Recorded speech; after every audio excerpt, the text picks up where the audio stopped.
नमस्कार मंडळी, मी किशोरीज किचनमध्ये तुम्हा सर्वांचं अगदी मनपूर्वक स्वागत आहे। मी कालपासनं उपवासाचे उन्हाळी पदार्थ तयार करण्याची सिरीज सध्या सुरू केलेली आहे आणि कालच्या व्हिडिओमध्ये तुम्ही बघितलं असेल की बटाट्याचे चिप्स कसे तयार करायचेत। तर आजच्या व्हिडिओमध्ये आपण बघणार आहोत बटाटा आणि साबुदाण्याच्या चकल्या कशा तयार करायच्यात।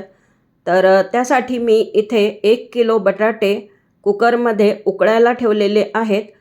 चकलीच्या मिश्रणामध्ये मला जे वाटण घालायचं आहे तर ते वाटण तयार करण्यासाठी इथे मी 5-6 हिरव्या आणि लाल मिरच्या घातल्या आहेत, जिरं, काळी मिरी आणि अद्रक घातलेला आहे। त्याचं जाडसर असं मी वाटण तयार केलेलं आहे आणि आता हे एका स्वच्छ काचेच्या बरणीमध्ये भरून घेत आहे, कारण मला बरेच पदार्थ तयार करायचे आहेत तर त्यामध्ये हेच वाटण मी वापरणार आहे। आणि हे जे वाटण आहे ना ते घातल्यामुळे कुठल्याही पदार्थाची चव खूप छान येते, म्हणून मी हे वाटण घालत आहे। साबुदाणा मी रात्रीच भिजत घालून ठेवलेला होता, तर 1 वाटी साबुदाणा 2 ते 3 पाण्याने स्वच्छ धुवून घेतला, त्यामधलं पाणी पूर्ण काढलं होतं आणि रात्रभरात खूप छान असा भिजलेला आहे। आता मला हा साबुदाणा वाफवून घ्यायचा आहे, तर एका चाळणीला मी थोडं तेल लावलेलं आहे, त्यावर साबुदाणा पसरवून घेतला आणि कढईमध्ये मी ठेवून त्याला 5 ते 7 मिनिटं वाफवून घेतलेलं आहे। बटाटेसुद्धा उकडलेले आहेत।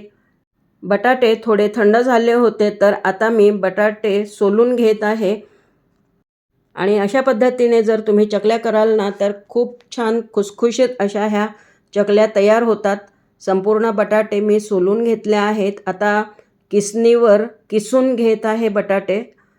किसून घेतल्यामुळे ह्या बटाट्यामधल्या गाठी वगैरे सगळ्या निघून जातात आणि एकदम सॉफ्ट असा बटाटा होतो। किसून घेतलेल्या बटाट्यामध्ये आता हा मी वाफवून घेतलेला साबुदाणा घातलेला आहे। त्यानंतर मग चवीनुसार ह्यामध्ये मीठ घालायचं आहे आणि जे मी मिरचीचं वाटण तयार केलेलं होतं तर ते घातलं आहे। तुम्ही तुमच्या आवडीनुसार चवीनुसार ह्यामध्ये कमी जास्त घालू शकता। 2 टेबलस्पून मी इथे हे मिरचीचं वाटण घातलं आहे आणि सर्व मिश्रण जे आहे ना ते अगदी छान मिक्स करून घ्यायचं आहे। तर हाताच्या मदतीनेच मी छान चुरून घेत आहे, एकजीव करून घेत आहे हे मिश्रण। असं केल्यामुळे चकल्या छान अशा पिळल्या जातात आणि तळल्यानंतर खुसखुशीत लागतात। तर सर्व मिश्रण छान मी मिक्स करून घेतलेलं आहे। 5 ते 10 मिनिटं मुरण्यासाठी बाजूला ठेवून द्यायचं आहे, कारण ह्यामध्ये आपण मीठ घातलेलं आहे आणि मिरचीचं वाटणसुद्धा घातलं आहे, तर ते छान मिक्स झाल्या पाहिजे, म्हणून 5 ते 10 मिनिटं पीठ मुरू द्यायचं आहे।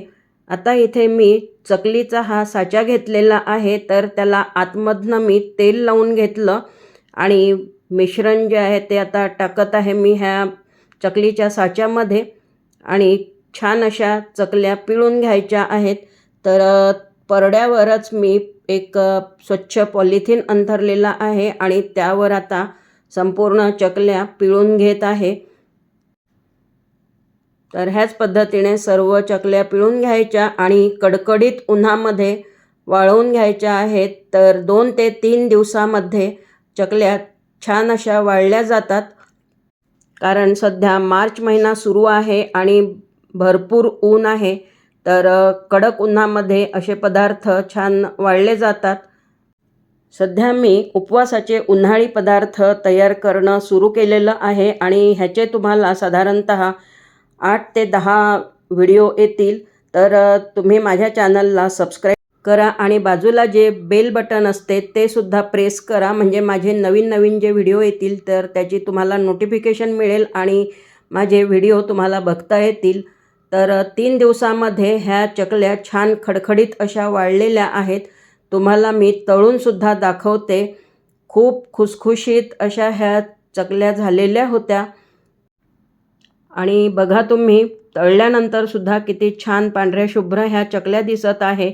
साबुदाणा अशा पद्धतीने वाफवून जर तुम्ही टाकलात तर छान चकल्यांमध्ये दाणेदार असा दिसतो, कारण मला अशाच पद्धतीच्या चकल्या आवडतात आणि त्याच्यामध्ये जे साबुदाण्याचे दाणे दिसतात ना, तर ते दिसायला खरंच खूप छान दिसतात.